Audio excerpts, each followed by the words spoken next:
नमस्कार मंडळी, श्री स्वामी समर्थ. येत्या 23 एप्रिलला 2026 रोजी म्हणजे गुरुवारी या दिवशी आलेला आहे गुरु पुष्यामृत योग. पुष्य नक्षत्र जेव्हा गुरुवारी येते तेव्हा गुरु पुष्यामृत योग तयार होतो.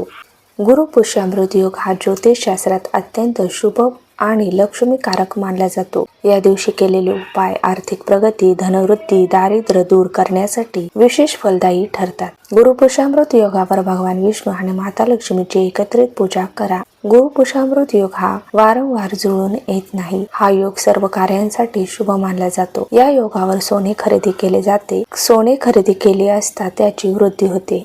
गुरुवार 23 एप्रिल 2026 रोजी गुरु पुष्यामृत योग रात्री 8:57 पासून ते पहाटे 6:17 पर्यंत असणार आहे.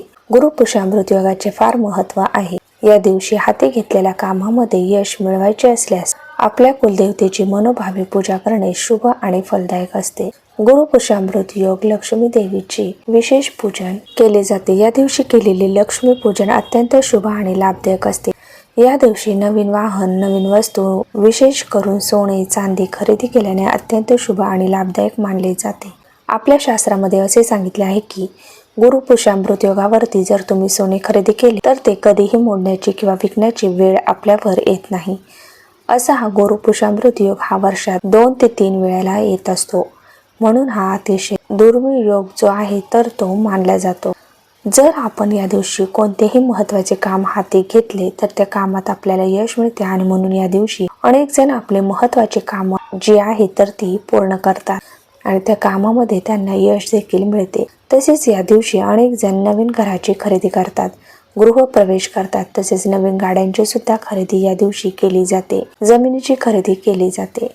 अनेक शुभ कार्य जे आहे ते सुद्धा या दिवशी केले जाते. म्हणून हा दिवस अत्यंत महत्त्वाचा आणि शुभ मानला जातो. या दिवशी भगवान विष्णू, माता लक्ष्मी यांची एकत्रित पूजा केल्याने जीवनातील सर्व कष्ट, अडथळे दूर होऊन आर्थिक प्रगती होते. तसेच या दिवशी काही प्रभावी उपाय देखील केले जातात. आजच्या या व्हिडिओमध्ये आपण अतिशय साधा, सोपा पण प्रभावी उपाय पाहणार आहोत. गुरुवारी सकाळी आपल्याला घरात या झाडाचे पान आणायचे आहेत. हे पान आपल्या घरात आणले तर घरातील सर्व दुःख, त्रास, अडचणी दूर होऊन 7 पिढ्यांचे दारिद्र्य नष्ट होईल आणि कोणताही तुमचा गुप्त शत्रू हा घरी येऊन तुमची माफी मागेल. जीवनातील सर्व शत्रूंचा त्रास नष्ट होईल आणि आपले कितीही कठीणातील कठीण इच्छा पूर्ण होईल. माता लक्ष्मीची अखंड कृपा तुमच्यावरती राहील. असा हा अत्यंत प्रभावी उपाय आपण आजच्या या व्हिडिओमध्ये पाहणार आहोत. त्यामुळे व्हिडिओ शेवटपर्यंत नक्की पहा. गुरुवारी पुष्य नक्षत्र आले की त्या दिवशी गुरु पुष्यामृत योग तयार होता. हा योग सर्व कार्यांसाठी शुभ मानला जातो. या योगावर सोने खरेदी केले असता त्याची वृद्धी होते.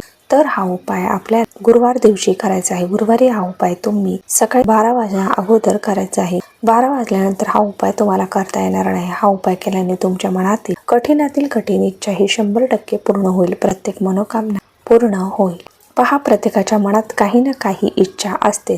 अशी एकही व्यक्ती नसते की तिची अशी कोणतीही इच्छा नसेल. अगदी सर्वांच्या मनात छोटी मोठी इच्छा असतेच आणि या इच्छा पूर्ण होण्यासाठी आपण आपल्या आयुष्यामध्ये कष्ट, मेहनत ही करत असतो. परंतु या कष्ट आणि मेहनतीला यश मिळणे हे सुद्धा तितकेच महत्त्वाचे आहे. बऱ्याच वेळा आपण आपली इच्छा पूर्ण करण्यासाठी 100% प्रयत्न करत असतो, भरपूर कष्ट करतो. परंतु कधी कधी कितीही कष्ट केले, कितीही प्रयत्न केले तरी आपल्या प्रयत्नांना म्हणावे तसे यश भेटत नाही. मग आपणच म्हणतो की माझं नशीबच खराब आहे. परंतु जर विशेष स्थितींवरती आपण आपल्या कष्टासोबत, मेहनतीसोबत काही प्रभावी उपाय आणि सेवा केला तर नक्कीच आपले नशीब हे आपल्याला साथ देत असते. जेव्हा आपल्या कुंडलीमधले ग्रह हे कमकुवत असतात तेव्हा आपले प्रयत्न, मेहनत ही अपूर्ण पडत असते आणि म्हणून गुरु पुष्यामृत योगावरती जर तुम्ही हा एक उपाय केला तर नक्की तुम्हाला प्रत्येक कामात यश मिळेल. तुमच्या मनातील कितीही कठीण इच्छा ही पूर्ण होईल. तसेच प्रत्येकाच्या जीवनामध्ये एक तरी शत्रू असतोच. मग शत्रू हा तुमचा गुप्त असेल, तुमच्या शत्रूचं नाव तुम्हाला माहीत असेल. हा शत्रू आपल्या प्रत्येक कामामध्ये सतत अडचणी निर्माण करत असेल. तसेच तुमच्या जीवनातील आर्थिक समस्या निर्माण होत असतील. घरात सतत कोणत्या ना कोणत्या कारणाने वादविवाद, भांडण निर्माण होत असेल. घरात आलेला पैसा हा टिकत नसेल. हा सतत कोणत्या ना कोणत्या कारणाने घरातून बाहेर जात असेल किंवा सतत घरात एखादी व्यक्ती आजारी असेल आणि त्यावरती हा पैसा खर्च होत असेल. या सर्व अडचणी तुमच्या दूर होऊन माता लक्ष्मी ही तुमच्यावरती प्रसन्न राहून घरातील 7 पिढ्यांचे दारिद्र्य नष्ट होण्यासाठी आपले हिंदू धर्मशास्त्रामध्ये असे काही झाडे आहेत त्यामध्ये साक्षात देवी देवतांचा वास करतात. त्यात एक झाड म्हणजे औदुंबराचं झाड. साक्षात दत्त निवास असलेला पवित्र वृक्ष म्हणून औदुंबराची ख्याती आहे. 21 गुणांनी परिपूर्ण औदुंबर वृक्षाखाली सद्गुरू माऊली दत्तांनी साधना केली. या औदुंबराला भूतलावरील कल्पवृक्ष म्हणतात कारण भगवान श्री हरी विष्णूंनी औदुंबराला आशीर्वाद दिला आहे की याला सदैव फळं येतील. तसेच या झाडाचे पूजन भक्ती केल्याने व्यक्तीच्या सर्व मनोकामना पूर्ण होतील. या झाडाचे दर्शन केल्याने उग्रता शांत होईल. या झाडाला प्रदक्षिणा घातल्याने अपत्य प्राप्ती होते. व्यक्तीच्या जीवनातील सर्व आर्थिक अडचणी दूर होतात. तसे या झाडाच्या सेवेने निश्चित फळ प्राप्ती होते. इतकं महत्त्व या उंबराच्या झाडाला दिले आहे. या झाडाची पूजा खास करून गुरुवारी केली जाते. गुरुवारी गुरुपुष्यामृत योग आलेला आहे आणि याच योगावरती हा उपाय करायला विशेष महत्त्व आहे. तर तुम्हाला काय करायचे आहे? गुरुवारी सकाळी लवकर उठायचे आहे. संपूर्ण घराची अंगणाची साफसफाई करायची आहे. त्यानंतर आंघोळीच्या पाण्यामध्ये चिमूटभर हळद टाकायची आहे. पाण्याने स्नान करून तुम्हाला स्वच्छ कपडे परिधान करायचे आहे. शक्य असल्यास या दिवशी पिवळे कपडे परिधान करा कारण पिवळा हा रंग गुरुग्रहाची संबंधित मानला जातो. पिवळा रंग हा भगवान श्री हरिविष्णूंचा प्रिय रंग मानला जातो. त्यानंतर आपल्या देवघरातील देवांची विधिवत पूजा करून घ्यायची आहे. आपल्या देवघरातील देवांना या दिवशी पिवळ्या रंगाची फुले अवश्य अर्पण करायची आहेत. देवघरातील देवांना दूध दाखवून घरातील वातावरण प्रसन्न करायचं आहे. त्यानंतर पाण्यात चिमूटभर हळद गोमित्र टाकून घरातील कानाकोपऱ्यात शिंपडा. त्यामुळे नकारात्मकता दूर होऊन लक्ष्मीचे आगमन होते. मुख्य दरवाजावर हळदीने स्वस्तिक काढा. हा योग गुरुवारी येत असल्याने या दिवशी केळीच्या झाडाची पूजा करा किंवा विष्णू सहस्रनामाचे पठण करा. यामुळे गुरुग्रह मजबूत होऊन आर्थिक अडचणी दूर होतात.